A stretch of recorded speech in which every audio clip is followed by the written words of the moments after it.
Thank you to anyone else I haven't mentioned that I didn't know about, but who has been an instrumental part of putting all of this whole today together.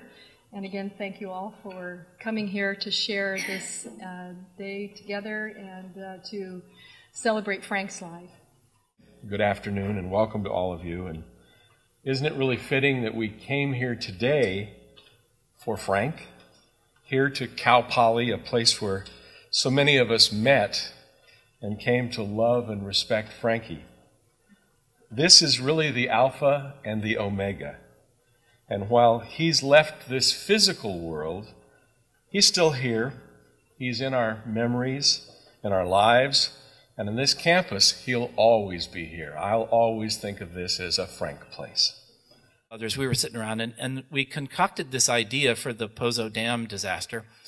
And there, of course, for those who may not know this, Pozo is a desert. There is not a need for a dam in Pozo. On the blog, there's a link to it, and it's absolutely hysterical to listen to. Frank called up K-Sly and, pretending to be Fred Peterson, told the on-air DJ, "This is Fred Peterson, and this is not ready for broadcast, but the Pozo Dam is about to fail," or something like that. And anyway, he calls the station, tells him the story about the Pozo Dam. The kid buys it, and he says, "I'll call you back and tell you more in a while." But he says, "But don't go live with the story." He cautions the DJ not to go live. And so then he calls back, half an hour later, and he tells him a little more detail about the Pozo Dam disaster and how the people downstream are going to have to be evacuated. But don't go live with the story. And he does this, I think it was on the third time that the kid went live with the story. And then I think it was at about the second hour, Frank called back and said, "This is Peterson." And the kid says, "It is not. I just talked to him."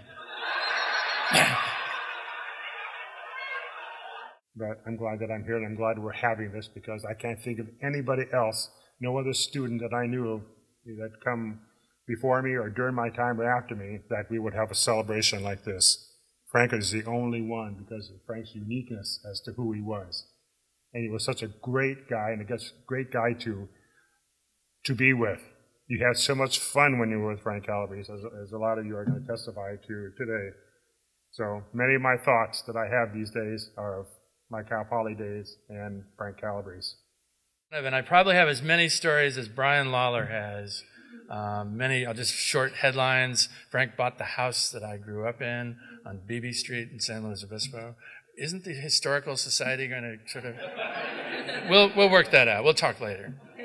He and I, when he was serving, protecting our nation against, what was the enemy then? Communism, yes. Serving, saving us from Naval Air Station Alameda. I had an internship up there in the Bay Area, and I got an apartment in a fraternity house that summer. Frank moved in with me. I don't know how this all happened, but a lot of alcohol later, I guess. I drank, he didn't. We recorded many tapes, and so someday there'll be, like the Bob Dylan bootleg tapes. I have many tapes. To my recollection, which may not be exactly right, but this is the way we tell the story, the first time that Frank was in a tuxedo was at our wedding as our best man in 1977. Now, I wasn't with the men when they were getting dressed, but Eric said it was a riot watching Eric and the other groomsmen help Frank into his uniform. He looked great at the altar. He did his job well. We got to the reception, and everyone was having such a good time. It almost slipped by, and I remember nudging him the night before. You do know that you need to make some kind of toast for the bride and groom. That's a traditional best man honor. And Frank said, "Sure." So we got to the reception, and the point in the reception, and Eric kind of said, "Frank, okay, it's your turn." And Frank gets up and finds his champagne glass and turns around and he says, I'd like to propose a toast to the bride and groom. And we're all silent, and everybody's looking around trying to find their champagne glass. But Frank's put his down, and he's walking off because that was his toast. I'm very grateful to have known Frank for, I couldn't believe, 40 years, and I have countless stories of his humor. I remember Frank left a message on Patty's and my telephone machine in his perfect Godfather voice. I think he did it better than Brando, I think, but he was asking if we needed anybody's legs broken. And I left that message on the machine. It was like months later, what are these messages? And then there's Frank's message, and it cracked me up all over again. I also am very grateful to have known Frank as long as I have, and with Pam. I think each of them found their soulmates, and it was wonderful knowing them as a couple. A week or so ago, when we had that big storm, I called Pam and I asked her if she'd like to come and have stew with me, and she said she would. But then I got a call at 6 o'clock, and she said, a big tree has just fallen down at my place. And I said, well, did it fall on your house? No, it fell right in the road, right on the path between the house. I said, oh, Frank is watching out for you. So he is as close as a prayer. I believe that. And I think his presence will be felt. And this celebration is just the way he'd like it.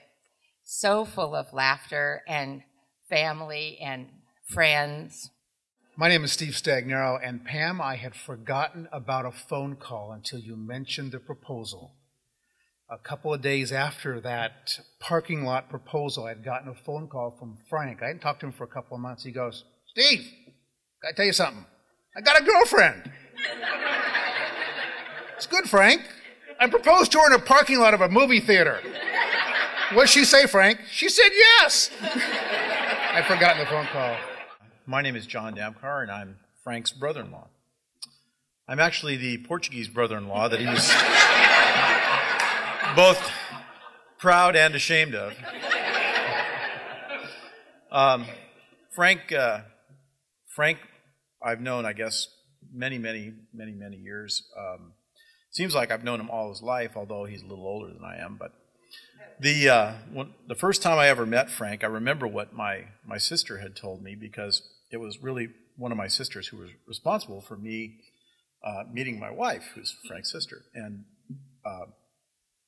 my sister said, we had a nickname for the kids, for Frank and Madeline when they were little. And if you look at that photograph, she said, they call them the Campbell's kids. Like Campbell's soup, the little sweet little cherubs on the Campbell soup can. I still have a hard time, and I ask myself why he had to leave us so early, but I know that I'm very grateful that he's my brother. I'm very grateful that he had Pam. Pam, without you know this, without your love and care and concern, he wouldn't have lived as long as he did. And I'm so grateful that he has all of you, and that he has San Luis Obispo and Cal Poly. I was with him the day that he was packing up to leave to come to school here. And our house had a great big cement wall that he and my dad built, and we were sitting there and we were kind of saying goodbye, and he looked out at the 160-degree view of the South Santa Clara Valley, and he was kind of wistful, but at the same time he was so excited and so happy. And he said, Bub, I don't think I'm ever coming back. And I've reflected on that, and I realized that now that's the same thing is true, but the way I'm going to look at it is he's just gone ahead of all of us to check out the safety alarms and the electrical switches.